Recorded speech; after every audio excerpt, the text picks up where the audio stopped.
ನಮಸ್ಕಾರ ವೀಕ್ಷಕರೇ, ಇವತ್ತು ನಾವು ಉತ್ತರ ಕರ್ನಾಟಕದ ಅಚ್ಚುಮೆಚ್ಚಿನ ಅಡುಗೆ ಬದನೆಕಾಯಿ ಎಣ್ಣೆಗಾಯಿ ಹೆಂಗೆ ಮಾಡೋದು ಅಂತ ತಿಳ್ಕೊಳ್ಳೋಣ. ಈ ಅಡುಗೆ ಮಾಡೋಕ್ಕೆ ಮೊದಲನೇದಾಗಿ ಪುಡಿಗಳನ್ನ ತಯಾರಿಸ್ಕೊಬೇಕು. ಬನ್ನಿ ಇವಾಗ ಫಸ್ಟು ಪುಡಿ ಮಾಡೋಣ.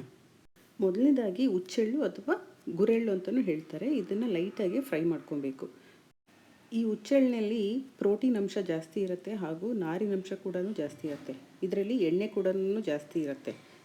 ಅಡುಗೆಗಳಲ್ಲಿ ಹುಚ್ಚೆಳ್ಳು ಉಪಯೋಗಿಸೋದ್ರಿಂದ ಆರೋಗ್ಯಕ್ಕೆ ಒಳ್ಳೆಯದು. ನೋಡಿ, ಇವಾಗ ಹುಚ್ಚೆಳ್ಳನ್ನ ಹುರಿದು ಈ ಥರ ತರಿತರಿಯಾಗಿ ಪುಡಿ ಮಾಡ್ಕೊಂಡಿದ್ದೀವಿ. ಮುಂದಿನ ಪದಾರ್ಥ ಬಂದು ಎಳ್ಳು. ಬಿಳಿ ಎಳ್ಳು ಉಪಯೋಗಿಸ್ಕೊಳ್ಳೋಣ. ಇದನ್ನು ಕೂಡ ಕಂದು ಬಣ್ಣ ಬರೋವರೆಗೂ ಈ ಥರ ಲೈಟಾಗಿ ಫ್ರೈ ಮಾಡ್ಕೊಬೇಕು. ಇದರ ಜೊತೆ ಒಂದು ಸ್ವಲ್ಪ ಒಣ ಕೊಬ್ಬರಿನ ಉಪಯೋಗಿಸ್ಕೊಳ್ಳೋಣ.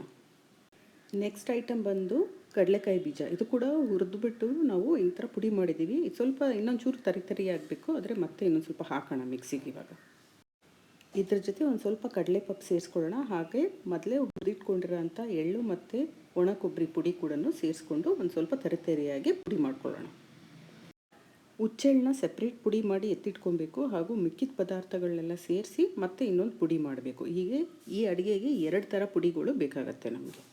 ನಿಮಗೆ ಸಮಯ ಸಿಕ್ಕಾಗ ಈ ಥರ ಮೊದಲೇ ಪುಡಿ ಮಾಡಿ ಇಟ್ಕೊಂಡ್ಬಿಟ್ರೆ ಈ ಎಣ್ಣೆಗಾಯಿ ಮಾಡೋದಂತೂ ತುಂಬಾ ಸುಲಭ. ಪುಡಿ ಎಲ್ಲ ರೆಡಿಯಾಗಿದೆ. ಇವಾಗ ಬದನೆಕಾಯಿಗೆ ಸ್ಟಫಿಂಗ್ಸ್ ಮಾಡೋಣ ಫಸ್ಟು. ಅದಕ್ಕೆ ನೋಡಿ, ಇವಾಗ ಸಣ್ಣದಾಗಿ ಹೆಚ್ಚಿಟ್ಕೊಂಡ್ರೆ ಅಂತ ಈರುಳ್ಳಿ ಹಾಗೂ ಟೊಮೆಟೊ ಇದನ್ನು ಸ್ವಲ್ಪ ತೊಗೊಳ್ಳೋಣ. ಇನ್ನು ಮಿಕ್ಕಿದ್ದು ಒಗ್ಗರಣೆಗೆ ಬೇಕಾಗತ್ತೆ, ಎತ್ತಿಟ್ಕೊಬೋದು. ಬದನೆಕಾಯಿ ಸ್ಟಫಿಂಗ್ಗೆ ಪುಡಿಗಳು ಹಾಕೊಳ್ಳೋಣ. ಮೊದಲನೇದಾಗಿ ಒಂದು 2 ಚಮಚದಷ್ಟು ಸಾಂಬಾರು ಪುಡಿ, ನಂತರ 1 ಟೇಬಲ್ ಸ್ಪೂನಷ್ಟು ಅಚ್ಚಕಾರದ ಪುಡಿ. ಇದ್ರ ಜೊತೆಗೇ ನಾವು ಎಳ್ಳು, ಕಡಲೆ ಬೀಜ ಇದೆಲ್ಲ ಪುಡಿ ಮಾಡಿದ್ದೀವಲ್ಲ, ಒಣ ಕೊಬ್ಬರಿ ಎಲ್ಲ ಹಾಕಿ ಅದರದ್ದು ಒಂದು 2 ಚಮಚ ಹಾಕೊಳ್ಳಿ. ಹಾಗೆ ಹುಚ್ಚೆಳ್ಳು ಪುಡಿ ಕೂಡ 1 ಚಮಚ. ಇದ್ರ ಜೊತೆ ಸ್ವಲ್ಪ ಅರಿಶಿಣ, ರುಚಿಗೆ ತಕ್ಕಷ್ಟು ಉಪ್ಪು ಹಾಗೂ ಸ್ವಲ್ಪ ಹುಣಸೆ ರಸ ಸೇರಿಸ್ಕೊಂಡು ಎಲ್ಲನೂ ಚೆನ್ನಾಗಿ ಮಿಶ್ರಣ ಮಾಡಿ.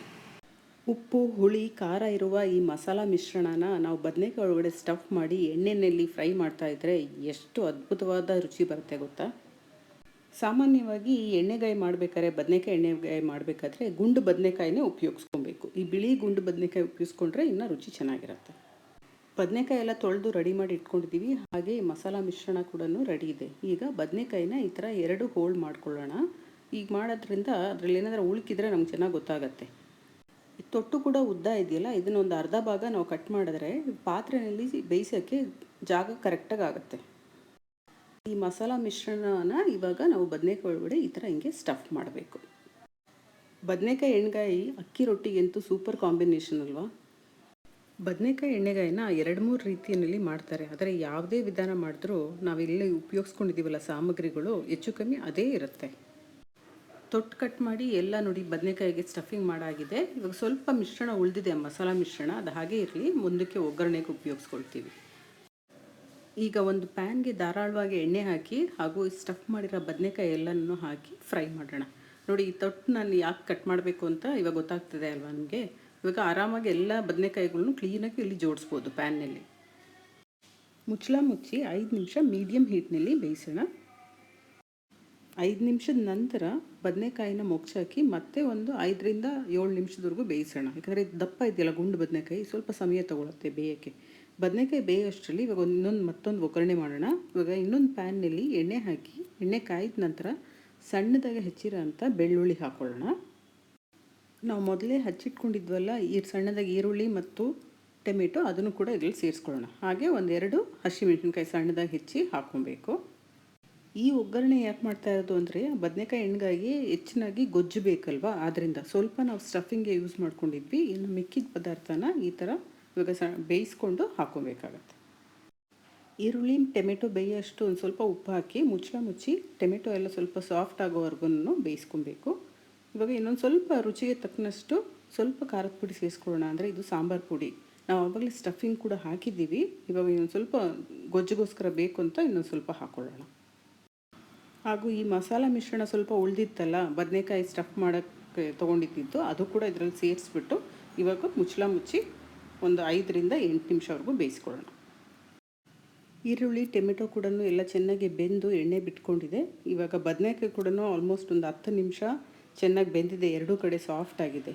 ಈಗ ನಾವು ಈ ಮಿಶ್ರಣನ ಈ ಬದನೆಕಾಯಿಗೆ ಸೇರಿಸ್ಕೊಳ್ಳೋಣ. ಹಾಗೆ ಒಂದು ಸ್ವಲ್ಪ ಪ್ಯಾನ್ಗೆ ನೀರು ಹಾಕಿ ಅದನ್ನು ಕೂಡ ಬದನೆಕಾಯಿ ಮಿಶ್ರಣಕ್ಕೆ ಹಾಕ್ಕೊಳ್ಳೋಣ. ಬದನೆಕಾಯಿ ಗೊಜ್ಜು ಎಲ್ಲ ಹೊಂದ್ಕೊಳ್ಳೋ ಹಾಗೆ ಕೈ ಆಡಿಸಿ ಮುಚ್ಚಳ ಮುಚ್ಚಿ ಒಂದು 5ರಿಂದ 6 ನಿಮಿಷವರೆಗೂ ಮೀಡಿಯಮ್ ಹೀಟ್ನಲ್ಲಿ ಬೇಯಿಸ್ಕೊಳ್ಳೋಣ. ನಾವು ಎಷ್ಟು ನಿಧಾನವಾಗಿ ಬೇಯಿಸ್ತೀವೋ ಅಷ್ಟೇ ರುಚಿಯಾಗಿರುತ್ತೆ ಬದನೇಕಾಯಿ ಎಣ್ಗಾಯಿ. ಯಾಕಂದರೆ ಎಲ್ಲ ಫ್ಲೇವರ್ಸು ಆ ಬದನೇಕಾಯಿ ಒಳಗಡೆನೆಲ್ಲ ಹೀರ್ಕೊಬೇಕಲ್ವಾ, ಅದಕ್ಕೋಸ್ಕರ ನಿಧಾನಗತಿಯಲ್ಲೇ ಬೇಯಿಸೋಣ. 5 ನಿಮಿಷದ ನಂತರ ಇವಾಗ ಚೆನ್ನಾಗಿ ಎಲ್ಲ ಬೆಂದಿದೆ. ಕೊನೆಯದಾಗಿ ಮತ್ತೊಮ್ಮೆ ನಾವು ಇವಾಗ ಪುಡಿ ಮಾಡ್ಕೊಂಡಿದ್ದೀವಲ್ಲ, ಆ ಮಿಶ್ರಣನ ಸ್ವಲ್ಪ ಹಾಕೊಳ್ಳೋಣ. ಫ್ಲೇವರ್ಸು ಚೆನ್ನಾಗಿರುತ್ತೆ. ಎಳ್ಳು, ಕಡಲೆ ಬೀಜ, ಒಣ ಕೊಬ್ಬರಿ ಹಾಗೂ ಈ ಹುಚ್ಚೆಳ್ಳು ಮಿಶ್ರಣನ ಹಾಕಿ ಮತ್ತೊಮ್ಮೆ ಎಲ್ಲ ಒಂದ್ಸಲ ಬಾಡಿಸ್ಕೊಳ್ಳಿ. ಅದ್ಭುತವಾದ ಬಾಯಲ್ಲಿ ನೀರೂರುವ ಈ ಬದನೇಕಾಯಿ ಎಣ್ಗಾಯಿ ತಯಾರಾಗಿದೆ. ಇದನ್ನು ನಾವು ಅಕ್ಕಿ ರೊಟ್ಟಿ ಅಥವಾ ಚಪಾತಿ ಜೊತೆ ಸವಿದ್ರೆ ತುಂಬ ಚೆನ್ನಾಗಿರುತ್ತೆ. ನೀವು ಕೂಡ ಈ ರೆಸಿಪಿ ಟ್ರೈ ಮಾಡಿ, ಹಾಗೆ ನಮ್ಮ ಚಾನಲ್ನ ಸಬ್ಸ್ಕ್ರೈಬ್ ಮಾಡಿ.